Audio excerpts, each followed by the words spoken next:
Hey everyone, welcome to my channel. I'm clearly not looking at the camera as usual. I'm trying to get back from Springfield. Oh, that's a cute dog. I'm getting back from Springfield to Kings Essing because if you hear noises in the background, Nettle's actually with me. We got her a little doggy door. There we go. But we got her a little doggy door to let her go in and out of the backyard whenever she wants. She is addicted and driving Briar a bit insane. But I'm recording this video as an in-between from Whipping Girl and the video I posted this past week, because this is something that's sort of bothering me, and it is tangentially related to the trial. But I promise this is not trial talk. I am not titling this anything with trial talk, that sort of thing. It has more to do with like the idea of echo chambers, because we talk a lot about echo chambers, specifically right-wing echo chambers, because and Betel echo chambers on this channel, and specifically because it's easy to look at an out group, a group that we very clearly don't agree with, and be like, I see that you kind of go in the same circle. You look at the same news sources, you follow the same people, all of that shit, and you get constrained, and you have your ideas coming at you again and again and again, and it reinforces the beliefs that you already have. So we talk a lot about echo chambers in those regards, because you can have Fox and Friends saying, Obama is not an American, or whatever. Barack Obama is, his middle name is Hussein, whatever. He's an Islamic terrorist plant, that sort of thing. I'm using this as reference because, like, that's what was going on when I was a kid and I was watching Fox and Friends. I was put into this echo chamber that got amplified because my IRL surroundings were also conservative, right-wing, Obama is not a good president sort of deal. And to be fair, he actually isn't that great of a president, but he also was kind of given a shitty deal by the Republicans. We're not going to get into that. The complex thoughts, not capable right now. I'm trying to drive to Kings Essing. So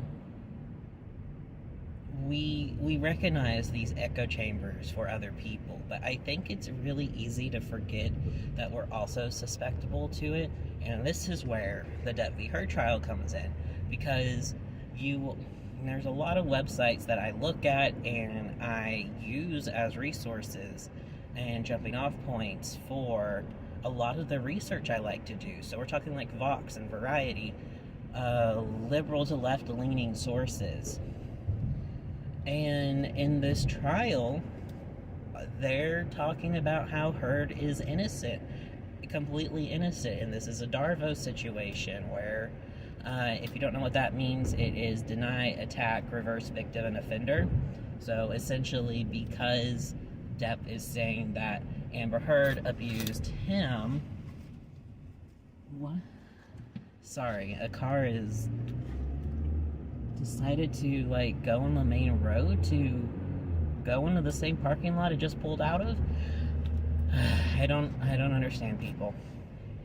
But so because Johnny Depp is basically saying, I wasn't the abuser, Amber Heard was, people can say, well, that's Darvo. And yeah, people who are on Depp's side could also say that it's Darvo. It's Amber Heard was the abuser, and Johnny Depp is the actual victim. And in my opinion, it's way more complex than that. But I do think the physical stuff, yeah, no, don't worry about it. Like I said, this isn't a specific trial video. It's easy for me to get in the weeds on that because it's still so in my thoughts. But you look at media headlines, and you have the people who are like, of the Vox and the Variety people and the New Yorker and of course Washington Post, they're all like, Heard is innocent, look at what's happening, this is going to be a major setback to the Me Too movement. And can I just say Me Too is dead?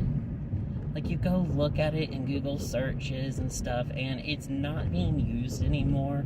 The hashtag's not being used. The underlying philosophy behind it has kind of been broken down a bit because of situations like what we're going through right now, where it's more complicated than any simple hashtag can actually do.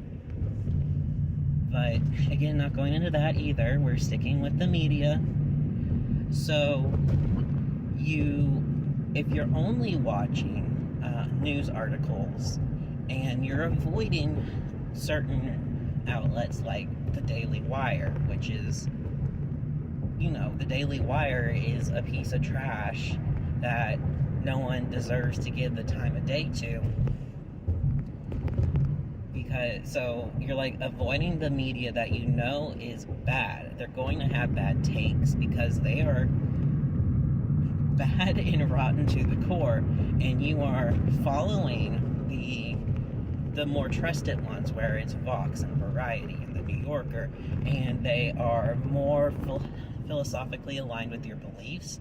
At least we believe they are more philosophically aligned with our belief structures. You're getting a very different narrative than what's actually coming out in the trial. And this is why Depp wanted it to be a public-facing trial. Heard tried very hard not to have it be. And Depp really wanted it to be. And then there's more stuff, not worrying about that. And yeah, there's been a media circus around it. And there's been people who have been really shitty about it.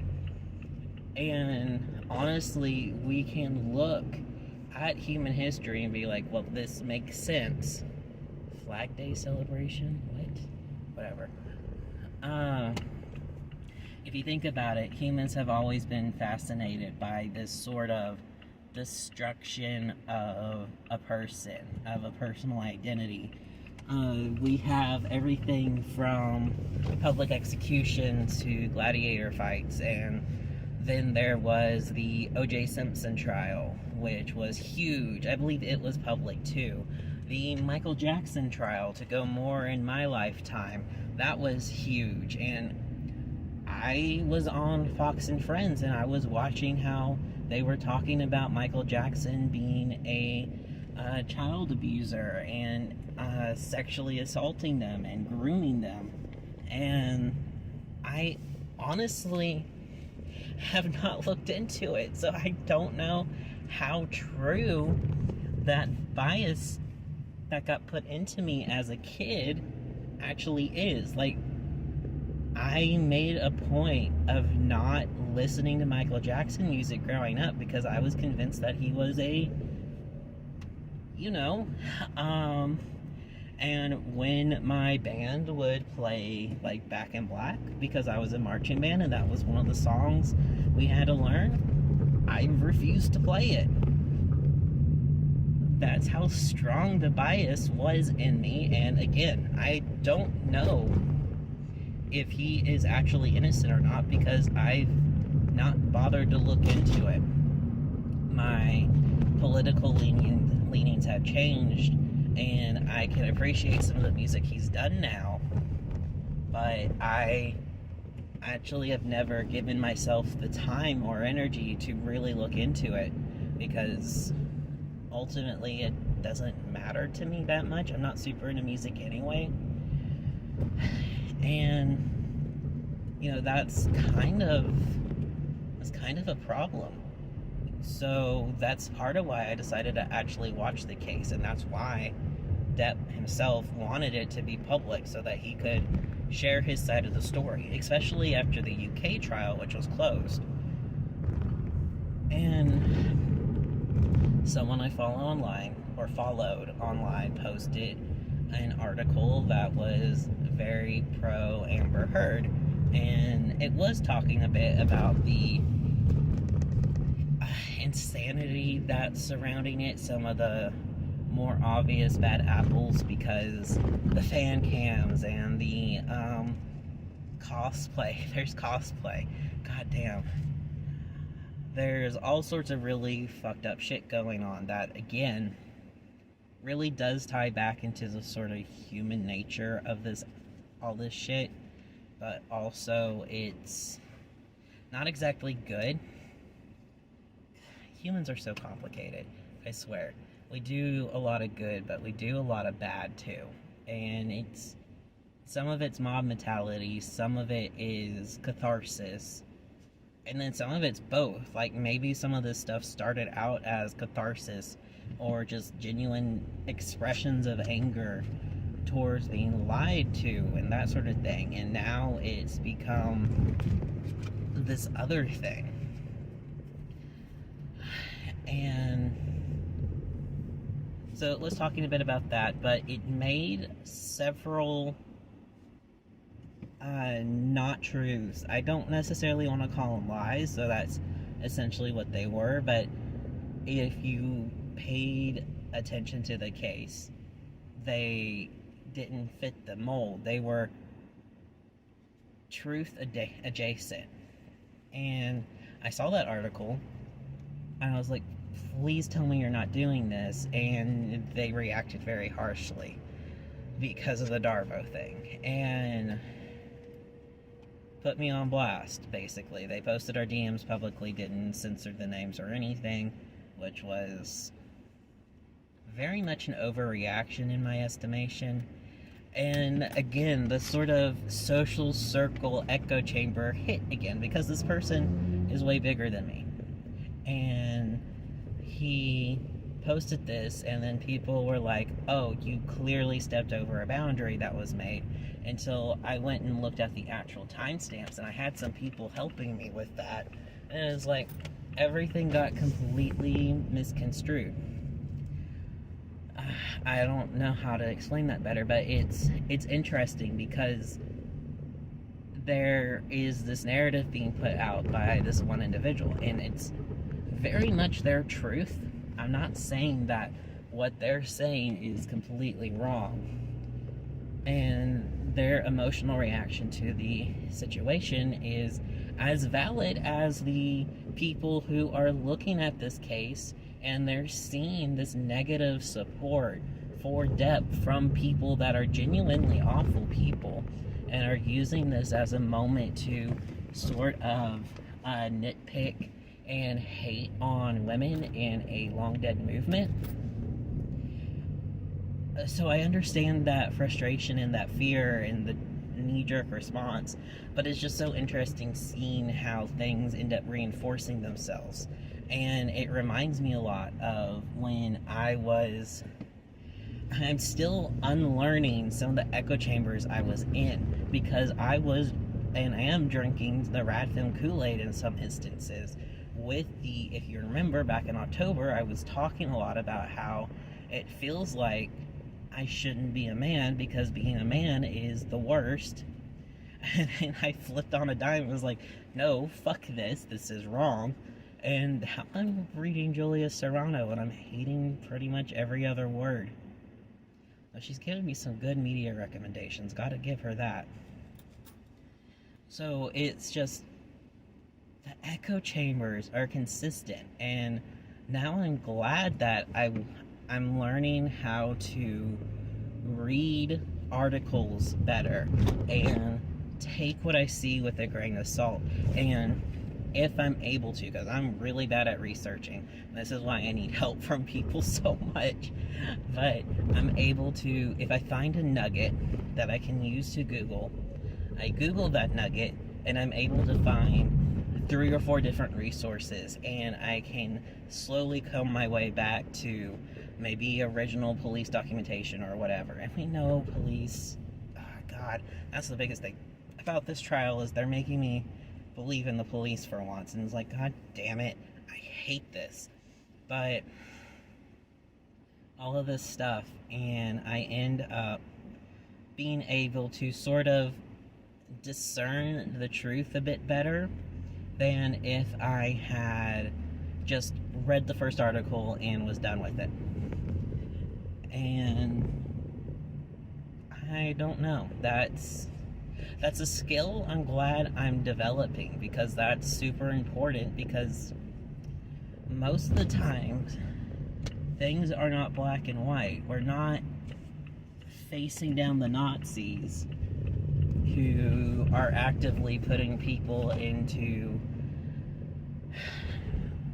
really shitty situations. We are simply we're just people with emotional reactions, and not everyone is evil, not everyone is good. Everyone has some shittiness about them, and it's important to be able to discern that and try and find what you believe is the truth. And I'm wondering if there's like some philosophy that's going behind all of that in my brain. But I am driving. I'm not gonna Google philosophy right now. I did just get home, so maybe I could. Oh, good fortune. My parking spot's still available. Fuck yeah. But yeah, no. That's just my thoughts for the day, I guess. I'm just really thinking a lot about echo chambers and how even really small echo chambers can happen. How I am creating an echo chamber between my YouTube channel, and I'm really bad at parallel parking, between my YouTube channel and my Tumblr. Like, I lost 13 followers over this shit so far, which is fine. Go do you, curate your own space. But it's just interesting, because I was part of a larger echo chamber, but now that I'm not, I'm just like, I wonder what's going to be next. But yeah, this was just a little nothing burger video. I hope I didn't.